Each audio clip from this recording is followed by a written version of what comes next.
Jangan kasus ini kemudian jadi presiden untuk loh kalau PAN bisa, gue juga bisa dong, gitu kan?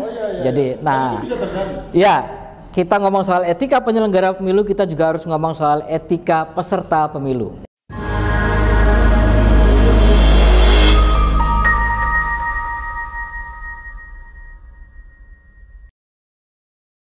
Gini, kita ingat kalau kita mundur beberapa bulan ke belakang ya, waktu saat seleksi, saat proses wawancara para calon komisioner, 99% pembicaraan di situ orang bicara soal inovasi ya. Nah, tapi kebanyakan sayangnya inovasi itu dipahami sebagai penggunaan high-tech, teknologi informasi dan lain-lain. Padahal menurut saya inovasi itu adalah bagaimana penyelenggara pemilu itu mempunyai gagasan sehingga bisa keluar dari sempitnya undang-undang yang mengatur mereka. Itulah inovasi gitu loh. Jadi inovasi itu nggak ngomongin soal aplikasi internet, soal apa, enggak. Tapi rujukan mereka untuk mengambil tindakan apa dong?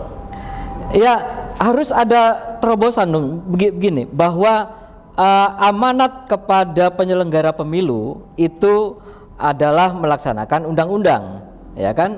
Jadi bagaimana mereka mampu mencari jalan terobosan agar kesempitan di dalam undang-undang itu ada juga kesempatannya gitu ya. Jadi karena itulah yang kita sebut sebagai inovasi gitu ya. Jadi inovasi gagasan-gagasan yang bisa kira-kira menerobos keterbatasan-keterbatasan yang mengatur tentang diri mereka, tentang wewenang dan otoritas penyelenggara pemilu.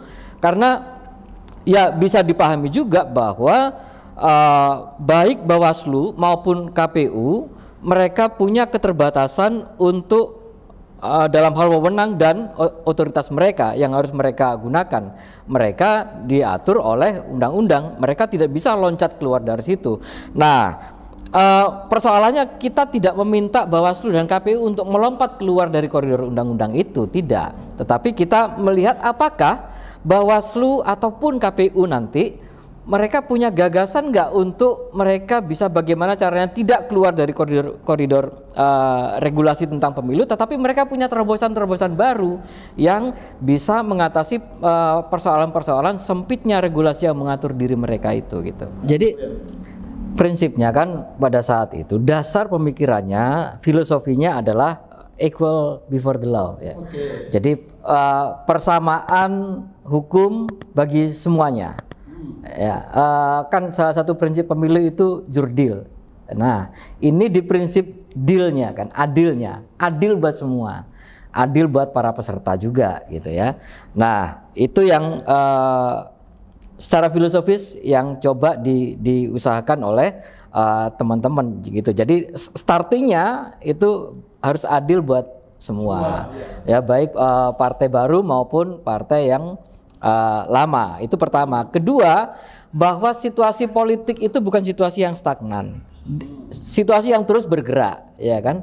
Belum tentu satu partai A misalnya hari ini ada di satu kabupaten kota, belum tentu di 5 tahun kemudian dia ada di situ juga, gitu. Karena politik dinamis kan. Nah, hal-hal seperti itulah yang kemudian di endorse oleh kawan-kawannya, pemikiran-pemikiran seperti itu.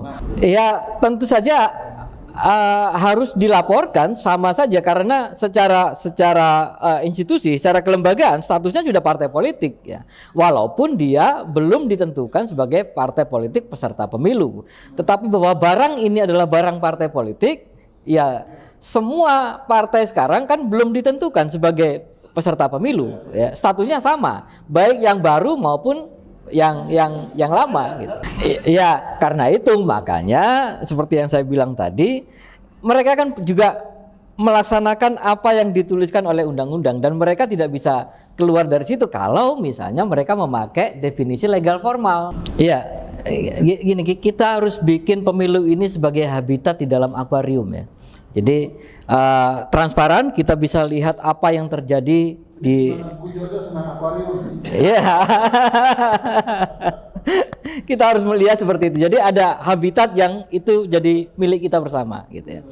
Nah, penyelenggara pemilu punya definisi yang berbeda tentang partisipasi. Misalnya, KPU selalu punya target partisipasi itu 70 atau di atas 70% ya. Nah, definisi mereka partisipasi itu berapa jumlah orang yang datang ke TPS gitu kan. Nah, sesempit itu, padahal partisipasi itu ketika kita melaporkan pelanggaran itu juga itu partisipasi gitu loh. Jadi artinya partisipasi itu bukan melulu seberapa banyak orang secara kuantitas terlibat dan datang ke TPS, tetapi juga bagaimana mereka berani melaporkan ketika mereka menemukan pelanggaran gitu. Jadi itu bagian dari partisipasi gitu. Jadi dari yang kuantitas ya, penyelenggara pemilu juga harus membuat bagaimana secara kualitas juga partisipasi publik itu bisa meningkat gitu. Itu yang menurut saya apa yang perlu diupayakan oleh Bawaslu maupun KPU ya. Dan soal inovasi terobosan tadi, misalnya KPU pernah membuat satu aturan yang itu juga tidak diatur dalam undang-undang soal ex napi koruptor itu kan, itu kan sesuatu yang tidak diatur di undang-undang, tetapi itu terobosan KPU yang harus juga diapresiasi. Meskipun saya juga punya kritik terhadap itu gitu, misalnya ya bahwa ex napi koruptor tidak boleh nyalek tapi boleh mendirikan partai politik gitu. Nah itu kan kalau kita uji konsistensi kebijakan itu juga nggak konsisten juga ya, artinya kita boleh menjadi pengguna narkoba tapi kita boleh jadi bandar narkoba gitu kan. Jadi istilahnya seperti itu. Jadi menurut saya bahwa inovasi-inovasi yang ini perumpamannya ekstrim sekali. ya harus konsisten dong. Kalau nggak boleh jadi pemakai narkoba ya nggak boleh juga jadi bandar narkoba gitu kan. Nah ini kan orang ex napi koruptor nggak boleh nyalek tapi boleh mendirikan partai politik. Partai politik kan provider, penyedia gitu loh. Jadi karena itu maka uji konsistensi nggak masuk itu. Menurut saya ada dua hal besar setidaknya yang harus diorganisir oleh penyelenggara pemilu. Pertama, mengorganisir data. Apakah itu data pemilih, kemudian data hasil pemilu dan lain-lain. Kedua, yang diorganisir oleh penyelenggara pemilu adalah mengorganisir manusia.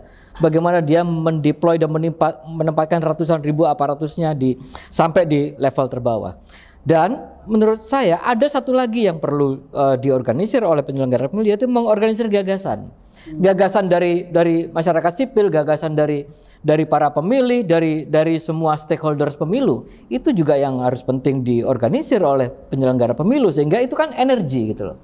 Energi itu juga harus dipakai oleh penyelenggara pemilu untuk memperkuat mereka juga gitu ya. Jadi ada 3 stakeholder utama dari pemilu. Pertama, stakeholder pertama adalah pemilih, stakeholders yang kedua adalah penyelenggara, stakeholders yang ketiga adalah peserta. Nah, yang biasanya regulasi yang mengatur soal penyelenggara dan peserta itu sudah cukup baik. Tapi yang paling ketinggalan kan regulasi untuk pemilih, untuk masyarakat, untuk publik. Bagaimana hak mereka diadvokasi soal hak pilih dan lain-lain gitu misalnya kan.